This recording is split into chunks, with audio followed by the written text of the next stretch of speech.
मुख्य रूप से आज पूरे प्रदेश में खासकर आदिवासियों के प्रति और झारखंड को लेकर के काफ़ी चिंता बढ़ी है। सरना कोड के मामले को लेकर के, पेशा कानून को लेकर के या जातीय जनगणना को लेकर के सभी दल अपने अपने स्तर से या सामाजिक संगठन अपने अपने स्तर से संघर्ष कर रहे हैं, सड़क पे है।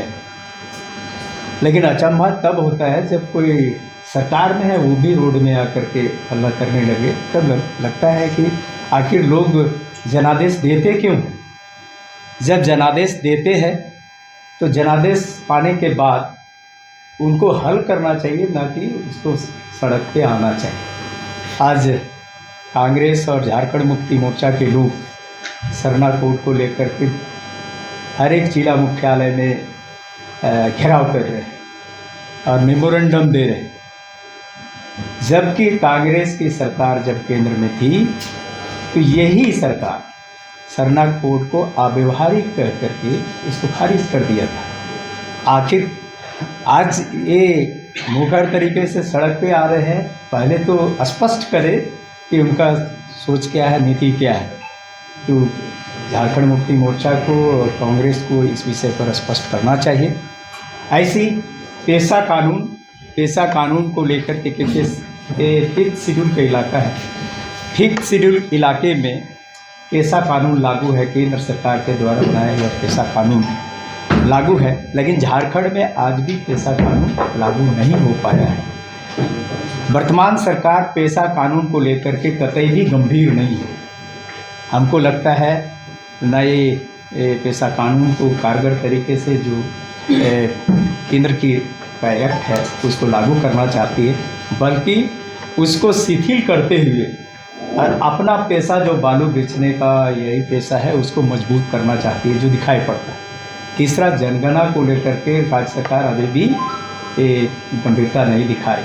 आजसू पार्टी जातीय जनगणना को लेकर के मुखर तरीके से इस बात को हमेशा से आवाज़ उठाती रही है, क्योंकि ये मानना है कि जनगणना के माध्यम से हम यहाँ के आबादी को स्पष्ट रूप से जान सकेंगे, उनकी योजनाओं के संदर्भ में भी विस्तार से हम लोग ये कर सकेंगे।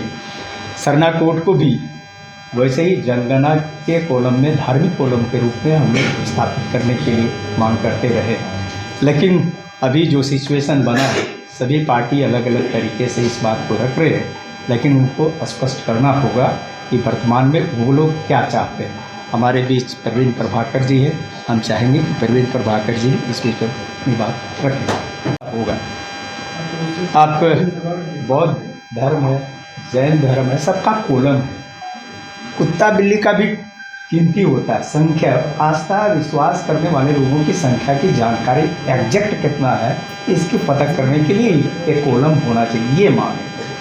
तो इसमें करने में तो कोई आपत्ति नहीं है, लेकिन इसको लेकर के जो राजनीति हो रहा है, ये राजनीति लोगों को भ्रम में ला करके, भावनाओं को भड़का करके और विषयों को भटकाने का जो काम किया जा रहा है उसका विरोध हम लोग करते हैं। सरलदा, जाति जनगणना पहले भी होता था, पंडित जी ने रोक दिया। सरना धर्म कोड या आदि धर्म कोड का कॉलम था, उसको भी रोक दिया। बोले सुरेखा दामोदर में कितना पानी बह गया। अब की स्थिति ये है कि ये हम लोग डिमांड कर रहे हैं। अब इतिहास बताते हैं कि इंदिरा जी ये कर दी, पंडित जी ये कर दिए। आप सीधा बोलिए ना, देंगे या नहीं देंगे। आप जाति जनगणना को दिए ना, आप सरना को बताइए देंगे कि नहीं देंगे। देंगे तो कब देंगे, हमारा टाइमलाइन है, जनगणना से पहले देंगे।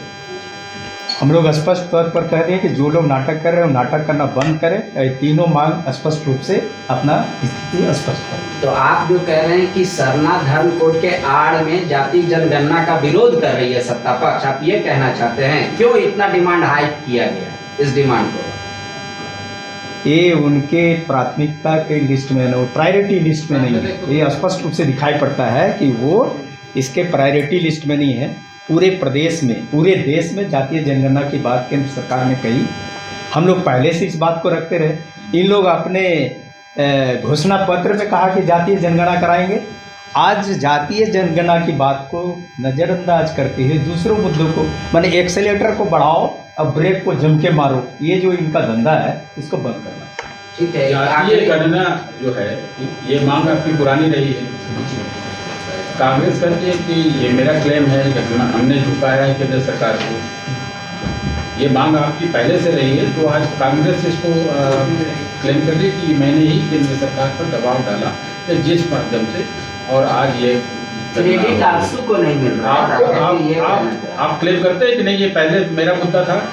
हम वो क्रेडिट नहीं लेना चाहते हैं, हम चाहते हैं कि हल हो, निश्चित तौर पर एक काम हो, एक क्रेडिट के चक्कर में भंवर जाल में ना फंसे। तो होना ही है, हम कहते हैं कि मेरा ये लेकिन पुराना हम मुद्दा है। निश्चित तौर पर जब हमने अपनी बात को रखी, जिस समय लोग नहीं रख रहे थे उस समय हमने बात को रखी और मुखरता से रखी थी, वो बात तो स्वाभाविक रूप से हम याद कराएंगे। ठीक है। एक आखिरी सवाल है देवसरंद, आप एसटी कैटेगरी से आते हैं, पेशा के तहत परंपरागत जो आपका प्रथा है उसको आएगा, जहाँ ग्राम प्रधान या मान लीजिए मंत्रिमंडल या जो भी अलग अलग रिचुअल्स हो रहा हूँ, वही अगर कोई दूसरा धर्म अपना लिए होंगे तो क्या पेशा बनने के बाद उनको आसू पार्टी मानती है एजिटिव जगह एसटी मान के दिया जाए, या फिर आपको जो दूसरा धर्म मान लिया उसको ये कह के हटा दिया जाए कि आप भाई रूट से कट चुके हैं? क्या है आप? सबसे पहले तो पेशा कानून लागू हो, यहाँ पहले वो स्पष्ट रूप से होना चाहिए, उसके बाद जितनी बातें हैं हम उन चीज़ों पर बात करेंगे। ठीक है, धन्यवाद दादा। और कोई सवाल?